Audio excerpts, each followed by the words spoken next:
here, Dr. Gore, and go ahead. Good evening. Next slide, Mr. Gore, please.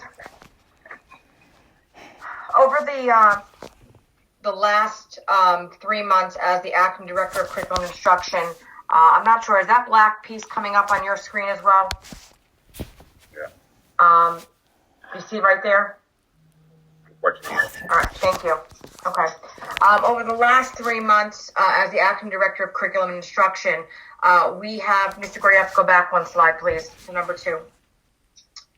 We have been really taking a deep dive into our curriculum, deep dive into instruction, deep dive what we have provided our students for when it comes to curriculum and instruction resources. Over the last 3 months with all of the supervisors, our 2 new additional supervisors, we have found some areas that truly need to be addressed and have not been addressed for a number of years to the fidelity that is for the best of our students. So some of the initiatives that we have embarked for, not only that will begin this year, that will truly be implemented for next year, is by September 2021, all of our K-12 contents will be in compliance with the New Jersey Student Learning Standards, the current revisions, and QSAC. We are in alignment with QSAC currently, but not to the quality that we as a team felt our students deserve. So we have begun to update all K-12 ELA curriculums, all K-12 mathematics curriculum, and we're focusing on our 9-12 social studies curriculums. There will be massive curriculum writing projects that have already started, which include the K-12 PE, K-12 Fine and Performing Arts, 9-12 electives, and the high school physical science and biology, and to look at, in partnership with our teachers and both PEA and PASA and the district administrative team, ongoing sustainable professional development for all staffs using what we call a T3 model, which is train the trainer. We began this model a few years back, but we were not able to sustain it due to different visions, things changing, leadership changing, and so forth. This is where we would take our qualified existing staff, train them to a level that they are the staff that will allow us to turnkey, very similar to our vanguards, our coaches for ELA and math that we had, to our existing staff, and have on-site individuals that will be experts, as opposed to hiring very expensive consultants to come in to provide our teachers with PD in a one-and-done type of thing. The T3 model, train the trainer model, the supervisor team, including myself, Ms. Cansdale, Ms. Mullaney, and Ms. Morris, have been trained under that model under Dr. Chris Tinkin from Seton Hall. So we are looking at curriculum from many different aspects in all of our curriculum.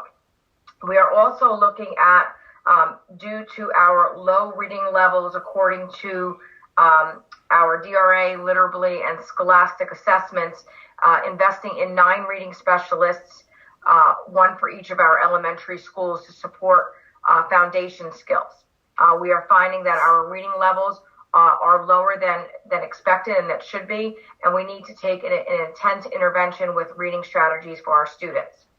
We are also going to be modifying delivery of academic intervention services in the classroom to address learning loss in grades 3 through 8. We are developing a plan, which unfortunately I had a curriculum meeting with our district partners. That was moved to next week, so I will have more information on the academic intervention services for the classroom. But that's what we are looking for to assist with our 3 through 8 students. Next slide, Mr. Gore. We are also looking to establish a skills-based program for students in grades 3 through 12 to address the learning loss, not only from COVID, but from prior to COVID. We were not successful with our students in some of our NJSLA assessments, New Jersey Student Learning Assessments. So we need to fill gaps, but we need to do that with a skills-based program, and we will be addressing that in grades 3 through 12.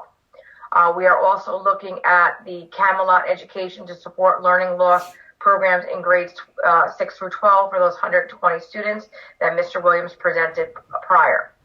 Along with our curriculum initiatives, We are looking at some new courses at the high school level. We are looking at all of our electives. Electives are what keep kids in. This includes our CTE electives. This includes our fine and performing arts, our language arts, our science electives, mathematics, and social studies. We are introducing a robotics program, which will be an introductory level into a program that will be married with UCC and possibly Kane. And this will focus and be no cost to the district out of something that we utilize for Title I reallocation for STEM for our high school students. We also have the Kane partnership, what Mr. Williams has spoke upon a little earlier, and Dr. Mitchell has, for the dual enrollment for the high school students. As part of our program, we need to, next slide, Mr. Gore, we need to look at our personnel. We need to look at our resources and our curriculum adoptions. We're not only looking at textbooks here, we're looking at the gamut of resources. We're looking at textbooks, online resources, online libraries, school-based libraries within the classroom, and also looking at resources for our intervention programs to support our classroom teachers. These programs come with a very high ticket price.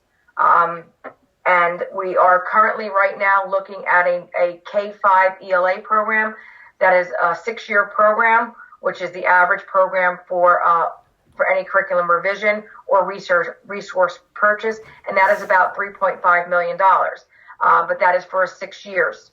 And the last time we've adopted a ELA for K-5 was in 2012. The program adoption includes everything from supportive programs, supplemental programs, online programs, resources, physical resources, tangible resources, and online resources for our teachers and for our students as well. We are looking at 6 through 8 math and grade 9 algebra 1 or high school or 8th grade algebra 1. That comes at a ticket price of approximately $350,000. The last time we adopted any of these was 2010, which was almost a decade ago.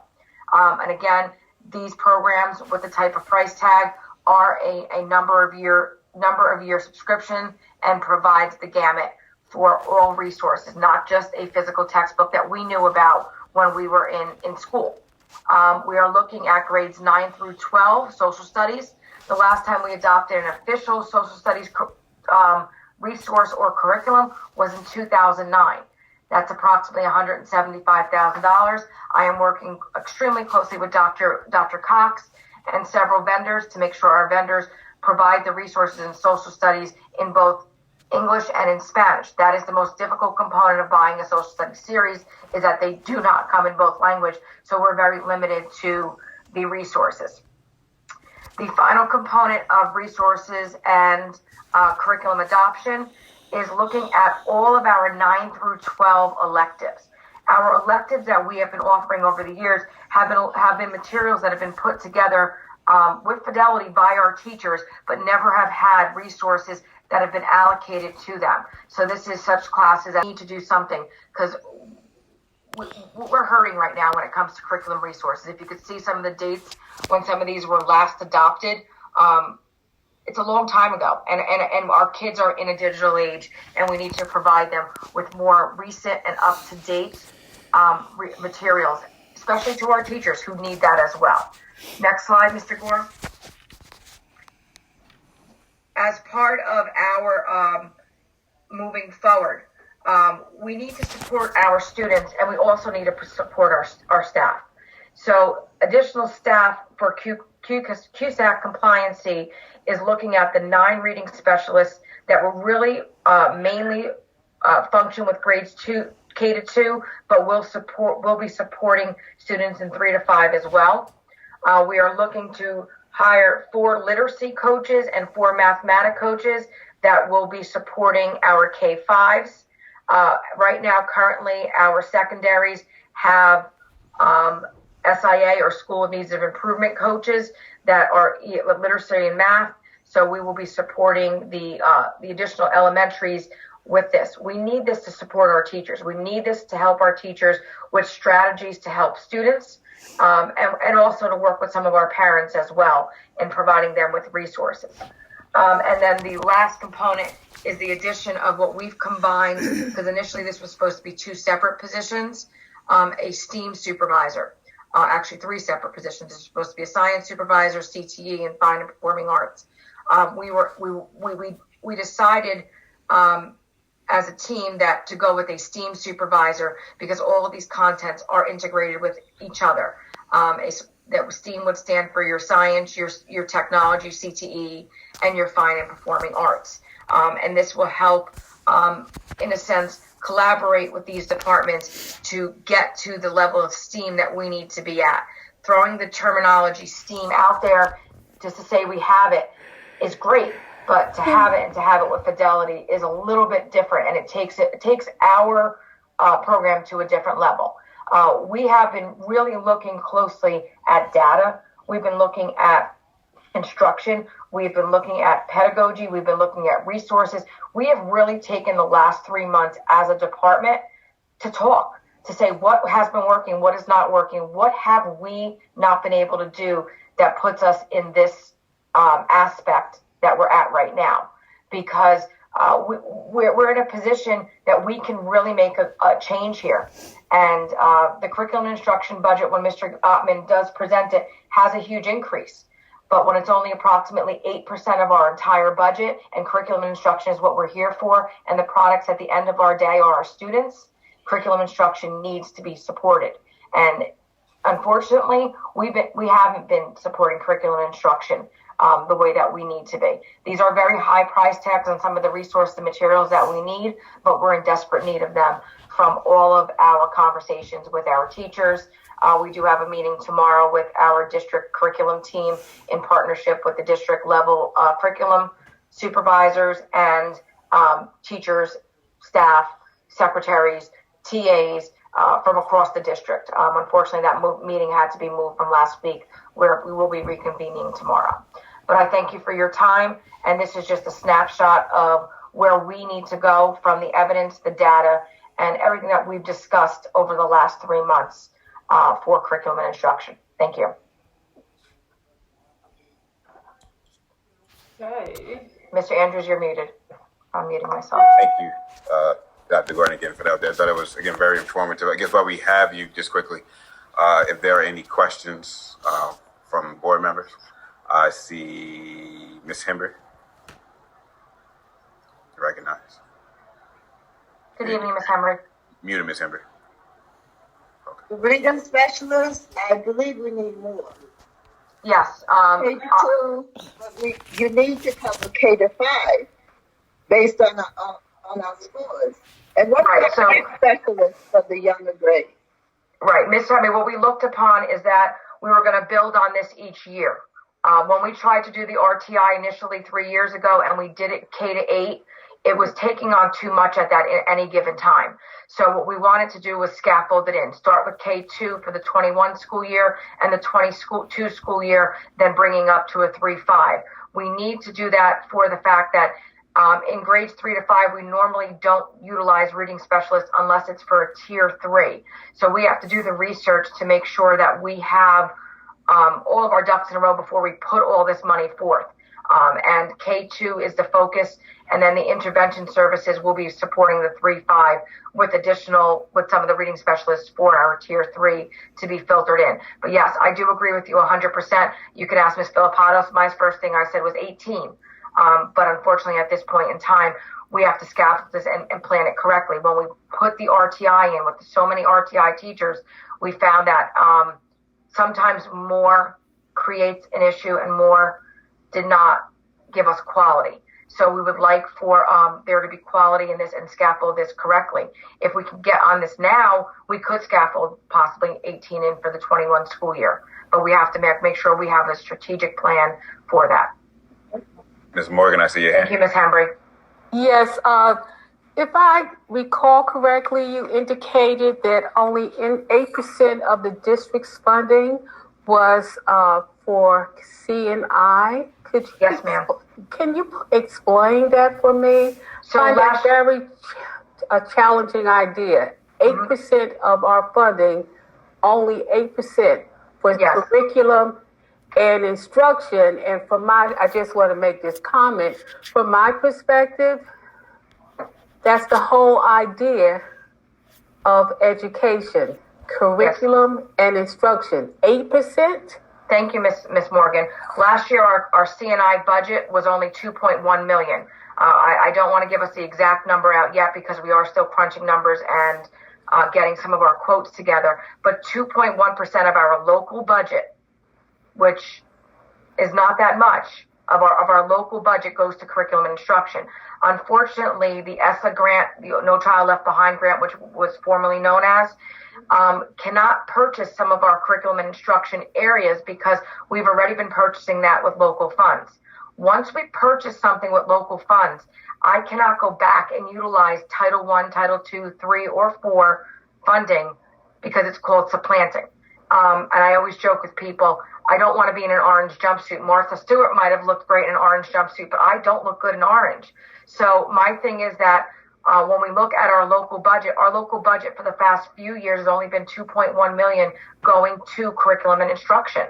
I've been doing some very creative things with ESSA money, or No Child Left Behind money as we formerly know it, to help provide additional instruction and interventions and supplemental materials. But for us to do a curriculum purchase the way that we need to do it, we need more than 8 to 10% of our local budget to do that. So you are correct. It is very low. Well, I need to understand what's included in the 2.1 million. What is included in that? Of the 2.1 million for the fiscal year 21, I believe was the purchase of the Ready Math K5 and the 6 through 12 language arts series. That also includes the salaries of our curriculum and instruction team. So that's the supervisors, any of the support staff that we have. So it's very minimal. The curriculum and instruction budget has been very minimal in Plainfield, and I've been in the district about 8 years now, 8.5 years. I can't remember off the top of my head, but we've always had a low curriculum and instruction budget. That includes curriculum writing. That includes everything. I mean, the materials that the schools buy for the teachers for them to run their classrooms every day are not included in the curriculum and instruction budget. That's included in their individual operating budgets. But when I talk about district-wide curriculum, we're barely buying anything. And we really don't even, for a district of our size and as I put it, the support in curriculum instruction, we're down. We have, for 5 years, I think it was 4 of us really supporting the curriculum and the professional development and so forth. Dr. Mitchell? May I ask, a part of this presentation. may I make one more comment? I'm trying to understand why the funds that we pay to teachers, guidance counselors, etc., or at least teachers, are those salaries traditionally make up at least 80% of any operations budget. Mm-hmm. So why are we not including that? Because it sounds pretty bad for a district that has annual budget of over $200 million to say that we only spend $2.1 million on curriculum and instruction. Because the physical bodies come out of personnel. They teach children. If we don't have the physical bodies, then the $2.1 million is a waste of, doesn't but count. According to the CUSAC regulations, we're not including personnel in curriculum and instruction. The people who teach our students fall under personnel. The curriculum and instruction budget are the resources and materials that we buy or the resources that we use to support our teachers, our curriculum and instruction, not the actual delivery of the materials. I agree with you, Ms. Morgan, on what you're saying, but unfortunately that's not the way that CUSAC has it set up. And Dr. Mitchell, as long as you raise your hand, Mr. I'm just going to ask, for the purposes of the public and even new board members, can you, when you do present or share the budget with us, help us in understanding those areas where we're kind of locked in and the different areas that Mrs. Morgan is kind of speaking to, right? The personnel, how that differs from curriculum, what adjustments can be made year to year in areas, and what areas, you're kind of locked in because of previous or prior engagements. I think that would help in clarifying, not for just Ms. Morgan, but for new board members and anybody who's watching as well. Thank you. Dr. Mitchell, I'm sorry, I know you had something brief. No, I was going to say the same thing. This is a segue into next month's presentation on the budget. You know, we can talk about restricted and unrestricted funds next month. Okay. And again, good question, Ms. Morgan. Does anyone have, before I release Dr. Gordon, thank you again, Dr. Gordon. Great. Any further questions? Ms. Anderson-Person. Yeah, just a point of clarity. You had said earlier on in the presentation there was a section for academic intervention services. Mm-hmm. Is that another way of saying response to intervention? Loss of learning. Loss of learning. Every student right now needs to have some type of intervention. And whether it's as we know it, as educators from the 90s and early 2000s, it was called basic skills. RTI is very similar, but RTI is where we start and where we end. So we're going to be looking at different models of intervention for specific groups of kids. Not every kid is going to fall into technically the same type of tier 2 that's identified by RTI. So we want to make sure that we have programs that are identified for our students, and not just to say we have this or that. We want to make sure we do this very calculated. And as I put it, before I jump into the pool, I want to have water in there. So we want to call these some type of intervention services. Will they happen during the school day or after school, Saturday programs, one-on-one tutoring? So I don't want to put it as RTI because that's one specific type of program. Okay, just following up, you had also said something else in the whole presentation that you brought all of these strategies, Dr. Mitchell and your team, saying that these are areas, understanding there were areas that needed to be addressed. So that's where all these strategies came in. So what were the areas that were uncovered when you met as groups and you were discussing what the needs were for the students? Like, you came up with these strategies, so it was based on what information did you uncover about where the learning losses are? I'm just trying to follow you in terms of how we're applying the different interventions for the students to make sure we're covering everyone. So what kind of data sources that we use? We use our benchmarks, we use our progress reports, we use our report cards, we use teacher-made tests. Is that, I'm trying to understand your question. You know, what I'm trying to say is the district has met in different teams to assess what was going on with the learning loss. And then you turned around and you said, we're going to apply these strategies to try to help to get the children up to speed. So I'm just trying to understand from a big picture, what were the areas where the students were falling short, like in math. What specifically, when you were talking to the different building leaders and the teachers, were they communicating? Was it comprehension? Was it like what were the areas? Okay, thank you. I think she's asking for linkage data per grade level and math efficiencies. Is that what you're asking for, Ms. Anderson-Person? Yeah, I'm trying to, again, just understand the different areas, because, again, we can buy a lot of stuff and throw it at our children, but we want to be very specific and very targeted about the type of interventions and supports so that we're ultimately effective. We're not just throwing money at something, and we're targeted as to why we're spending the money for this, because we want a good result. We want a good outcome. We want to close the learning loss. And what I'm just not hearing is I'm just trying to get a big picture understanding of what you discovered were the areas that need to be closed in. Like what? So Ms. Anderson-Person, thank you. It was not one particular thing. Before the pandemic, it was a foundationary skills. It was the skills that spiral up from each grade level to build upon the education of a child. The learning loss from year to year with the pandemic, we're still trying to find that learning loss. We know where what certain areas are, but by the end of the school year, we don't know exactly where we're going to be for next year until we complete our Lincoln Benchmark C and really see what part of the curriculum we were not able to cover. But prior to the pandemic and talking to the supervisors, it's the foundationary skills. Kids, skills that students need in grades K, 1, and 2 that really make them transition them from being learning about a letter as opposed to reading and putting the letter into words and sounds. So there's several ways to answer this. If we weren't in a pandemic, I would be sitting here telling you we need more support at the foundationary levels. K, 1, and 2. The teachers need more support down there from reading specialists and people to come in with the kids to get them, where they need to be learners. Reading to learn, not as opposed to learning to read. But with the pandemic now, what we have to do is once benchmark B is over this month, we're going to have to analyze our curriculum to see what we're going to have to forefront in September they didn't get in the 21 school year. So we got to look at it so differently that I can't tell you, it's adding, subtracting, multiplying. I can't specifically tell you what skill it's going to be until I actually see the data. But prior to the pandemic, we've been talking about, and again, we had the RTI in place, and we needed more.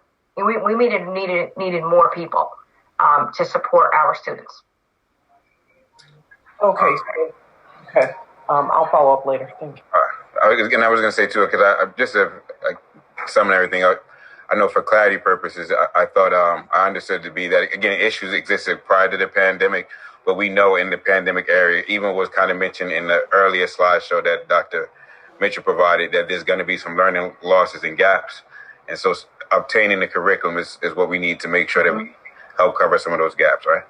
Yes, that's exactly what it is. And when we have the curriculum updates this summer, K-5 math and ELA, and 6 through 12 math and math, science, as well as ELA, we'll have to look at the data to say, okay, we didn't hit this. Especially math. Math is more trivial than the language arts because math is truly spiral. Language arts, you're building on reading skills. But the math is, if you don't know how to do one addition a digit, two addition is going to be much more difficult. So understand that we're really looking at this from a curriculum approach and not just throwing money at something to fix it, because that's not going to work. And I'll be the first one to tell you, I spend the district's money extremely tight and making sure everything that we have is research-based for the best of our students. And I'm not going to throw money at something because, like, once you throw, water to a fan, you don't know where it's going to hit. I want it to hit the mark. And this is how we have to do it, by having these discussions with teachers, with students. That's one part we have to add in, talking to our kids, because we don't do that well enough. But I agree with you, Miss Persons. It's exactly what we're looking at. And for me to sit here and say this is the one thing that's going to make us pass, no, there's multiple things that we need to fix before to get us where we need to be. And thing that I'll say, it's fixable. It's fixable. If it wasn't fixable, I'd be honest with you. It's fixable. We can fix it. We have talented teachers that we need to have more sustainable approaches to what we're doing, and systematic approaches as well, which has kind of been hard with changing of leadership. Well, and I'm glad you said that, Jane, because getting our curriculum and resources in place is like pulling teeth. But we are on the right path to get our curriculum resources right. Thank you. So thank you, Dr. Gordon. I didn't see any more questions or comments.